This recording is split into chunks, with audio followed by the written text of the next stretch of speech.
Well guys, I broke my game. Let's just say I tried some new things and it didn't go as planned. Anyway guys, welcome back. This is the 6th devlog and I know this one's a bit late.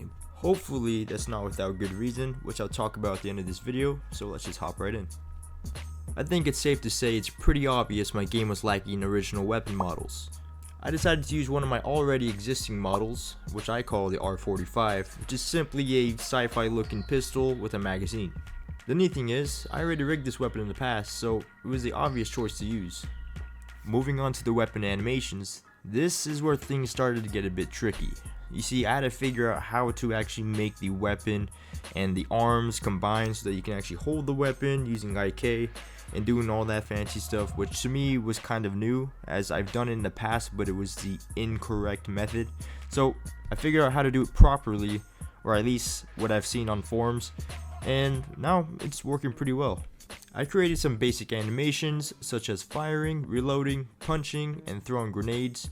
They're all pretty rough, but they work for now and they get the job done. So after working on the weapon animations, I moved on to working on a better interaction system. I did some research on blueprint interfaces and found them incredibly useful.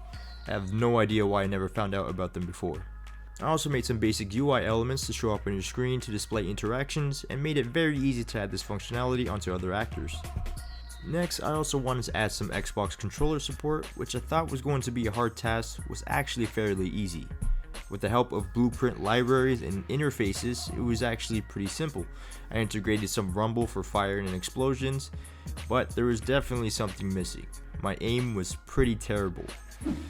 And that's when I remembered aim assist is pretty dang important. So I added in some basic aim assist functionality, which definitely made a huge difference and feels a lot better. It's still rough and it isn't amazing, but definitely makes the game playable and it's pretty fun now. Moving on to weapon pickups, I revamped the weapon pickups, making them simulate physics and dropping when enemies die, which brings me to the next topic, enemy AI weapon system. I reworked the entire weapon system for the AI to use the normal weapon system that the player uses.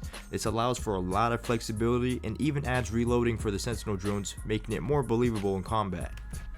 Now, remember when I said my animations were placeholder for the sentinel drone? Well, it was time to rework those animations. I found this tool called Cascadeur and it was pretty dang cool, so I took some time to learn it, and after a lot of trial and error, I got my sentinel drone in the software. After creating animations and imported them back into Unreal, I found out my scale for the model and the origin point were not correct at all. So I tried to fix this issue, but then it led to some serious issues. So I tried to fix those issues, which even led to even bigger issues, and then I realized I messed up big time. I had to rescale everything and redo all the animation blueprints and animations from scratch. Now the AI is either invisible or just a clump of metal. I hope I can fix this by the next devlog, so hope you guys stay tuned. Oh, and I forgot. So the reason why this video was delayed is because I participated in a game jam. Dynam hosted a scare jam, which I created a small pixel rendered horror game in a week. You can play the game in the description below, and stay tuned for a video coming soon on that. If you liked the video, please give it a like and subscribe for more. See you next time, and I'm out.